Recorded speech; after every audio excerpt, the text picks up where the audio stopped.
Hi, I'm Alex Rinehart, and I will be performing Two by Ron and Elisha and The Blink of an Eye by Jeremy Dobrish.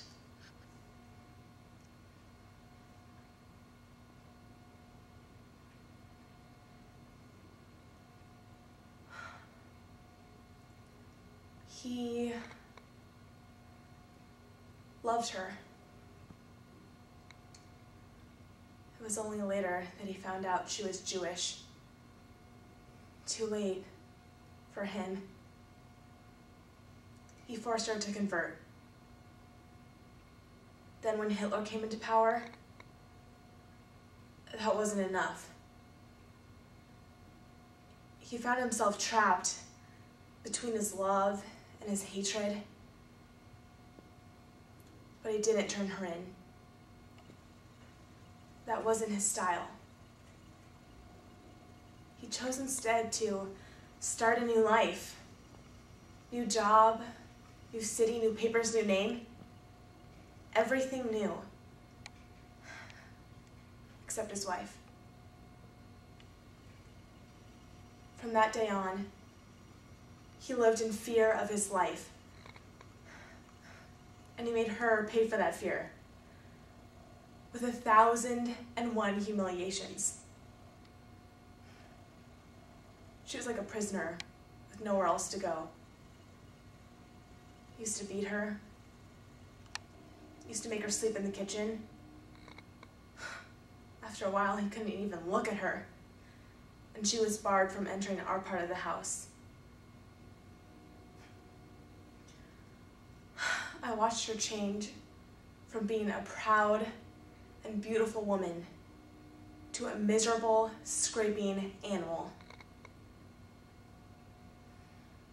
In the beginning, he used to force me to curse her as she knelt scrubbing the floors. After a while, he didn't have to force. I hated her. I hated everything about her. I hated her because she had allowed herself to be turned into this pitiful, groveling nothing because she was a Jew. And I was a Jew. And when I looked at her, I saw myself. And I hated her for it.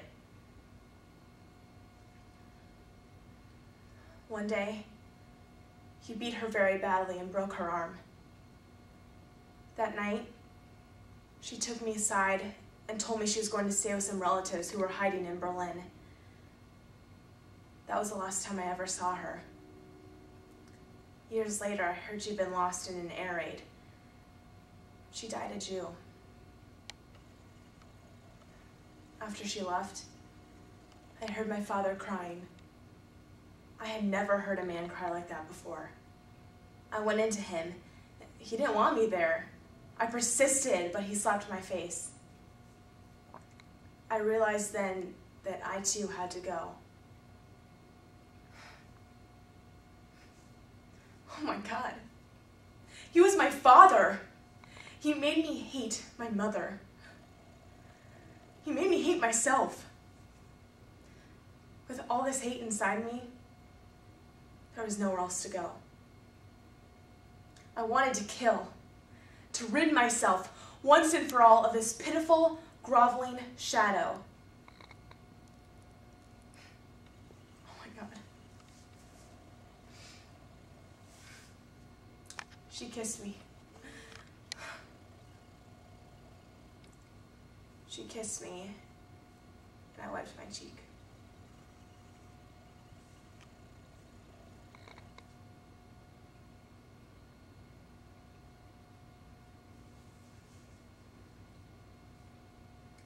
Well, you see, being a guardian angel isn't the greatest job you could ever ask for. I mean, yes, you get certain perks. Stopping time's not bad. Free fries, whatever. But basically, it's a pretty low self-esteem kind of a deal. No matter how hard you try, you're destined to fail, right? I mean, I can watch and watch and watch and be your guardian angel and help out as best I can. But ultimately, one of these days, and I'm not saying it's coming anytime soon, okay? So don't get all freaky and weird on me.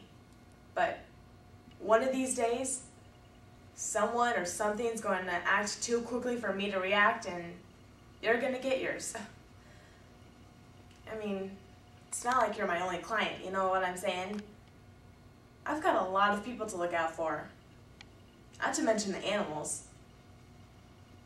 But I must admit, cats are a little easier to look out for because at least I can blow it a few times with them. So I don't really watch my cats too closely.